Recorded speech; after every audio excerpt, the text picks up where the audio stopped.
Sofi recently announced two ETF products that aim to pay out shareholders on a weekly basis. Should these products be part of your investment journey? I'm going to talk about the pros and cons in this video. If this is your first time tuning in, my name is Daniel and you're watching Unrivaled Investing, a no-hype mission-focused channel trying to find you exceptional companies and unrivaled investments. In full disclosure, this is not financial advice, and at the time of this video publication, I did not own an interest in any of the ETFs mentioned. So I came across this advertisement as I was looking to refresh my notes on Sofi stock. Check out my prior videos on Sofi stock if you're interested. So Sofi as a business is diversifying their business from loan originations while increasing their investment business as they're launching innovative products to entice investors. In this case, they've recently launched two ETFs that aim to pay investors on a weekly basis. One ETF is weekly, or WKLY, and the other is, thank goodness it's Friday, or TGIF. While the appeal of a weekly payout is certainly intriguing, let's dive in to understand what investors are potentially signing themselves up for. So the Sofi Weekly Dividend ETF, or weekly WKLY, owns a global basket of dividend-paying companies, so global companies, as implied, around the world, not just U.S. stocks. As implied by the name, the ETF expects to pay out dividends on a weekly basis. However, this little bitty asterisk leads to footnotes about how there's no guarantee these payouts will be made. I suspect it's really just about the timing of the dividends they received and how long it takes, for them to pass those payments through to the weekly shareholders. But it does seem like their intention to pay on a weekly basis for the weekly WKLY ETF. For an investment to be included in the weekly dividend ETF basket, it needs to meet the following criteria. It must be a liquid investment, 5 million, average daily volume in terms of how much it trades, $1 billion market cap, and a history of growing dividends. While they exclude companies with unfavorable debt to equity ratios, they toss out the bottom 10% of a given sector, and unfavorable one-year price returns. So if a stock is in the bottom 5% of worst stock price returns, they also toss those out, even if it has a great dividend yield. That last exclusion seems a little weird to me and unrelated to the general mandate. Why does price drive the dividend yield? But perhaps they have some studies suggesting that huge stock drops can lead to dividend cuts. Personally, it just doesn't make a lot of sense to me, but maybe it's possible. So what type of return can you expect? First, you need to understand there are two key components here. You have the dividend yield. That's the first component. That's the cash that the underlying companies pay out that then get paid out to the ETF shareholders on a weekly basis. And then there's the change in price for the underlying holdings. And the change in price is driven by fundamentals, arguably the fundamentals times by the valuation. So the valuation multiples, like a price to sales or price to earnings, implied earnings. So if you want to know what yield you can expect from the weekly ETF, while it's not disclosed on their website, based on looking at their top holdings, I'd guess the dividend yield is around 2 to 3% per year before they're around 0.5% management fee. And that's based on looking at these top holdings. This was as of today's most recent yield that I saw for these top holdings.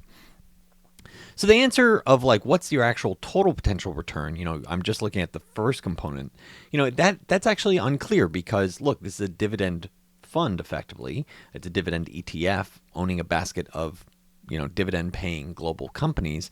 And so here it is, you're getting this, let's say 2 to 3% dividend, but the much bigger component, the change in price, is not guaranteed and will fluctuate significantly. With yield so small and stock price volatility potentially many multiples greater, investors are really betting on the future change in fundamentals and valuation.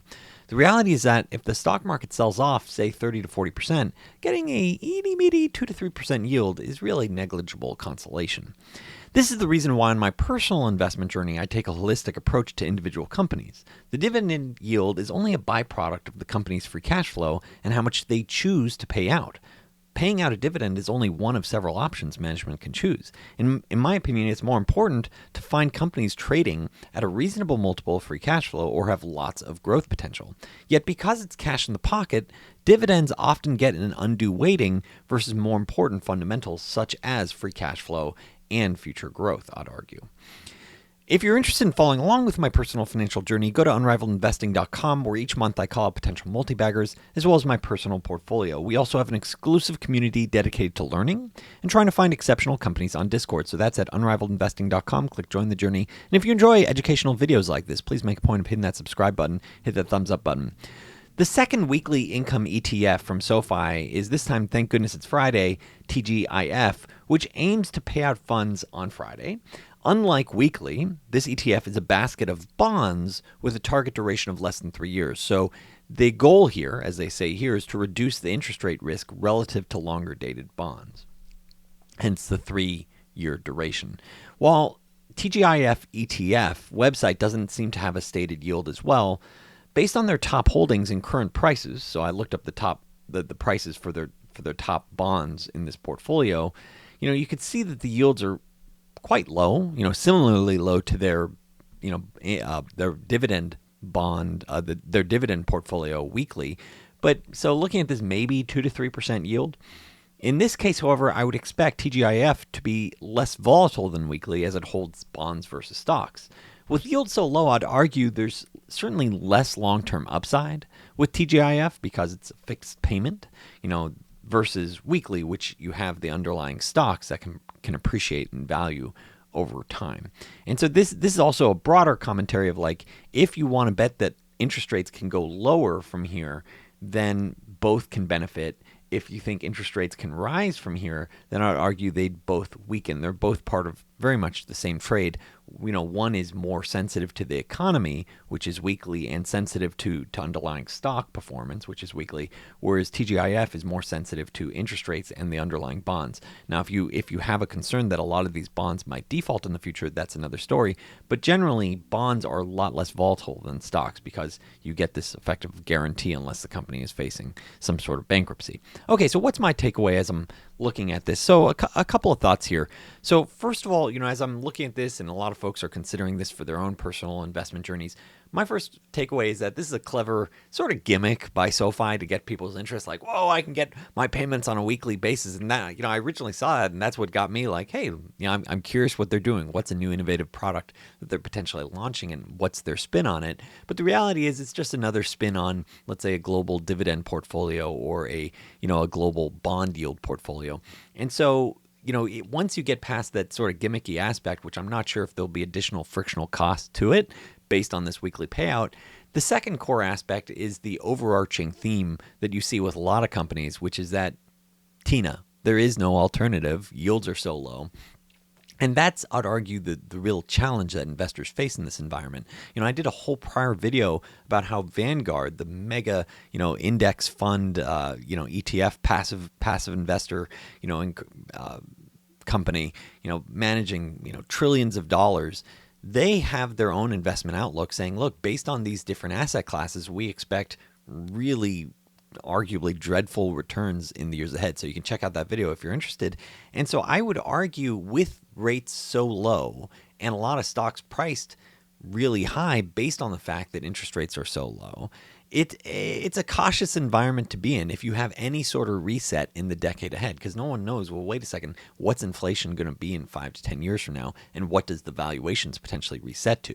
If you have valuations reset to a higher interest rate environment, then I'd argue there'd be a lot of pressure and a lot of downside no matter what vehicle you potentially own, whether or not it's a bond vehicle or a stock vehicle. So that's why I think for my own personal journey, it's super important to be choosy, look for those types of companies that I think have asymmetric risk reward, something where it's like, yeah, I could be wrong on this and it could drop a lot, but maybe I'm right and it could also go up several 100% because, it has this significant growth factor and they're delivering on this growth and they're unrivaled. Or it's an aspect of, here's a company trading at 10 times free cash flow, and because it trades at 10 times free cash flow and management's intelligently using that cash flow, let's say, to buy back stock, then you go, oh, you get that 10% plus, let's say, a little bit of growth each year. And so now you're thinking about, oh, okay, now my return's potentially in the teens, versus a lot of these companies that are priced off of dividend yield, where companies are paying out all their cash flow to the dividend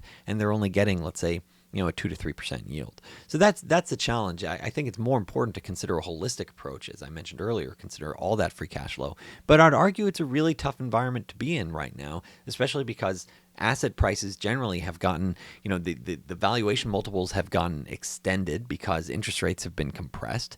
And you're seeing an outlook by the Federal Reserve, the U.S. Federal Reserve, effectively saying, yeah, we're going to be tweaking rates higher in the near future, which definitely does have an impact on all asset valuations. If this video has been helpful for you, talking about these two new ETFs by Sofi, these two weekly payoff, ETFs, we're talking about weekly and TGIF.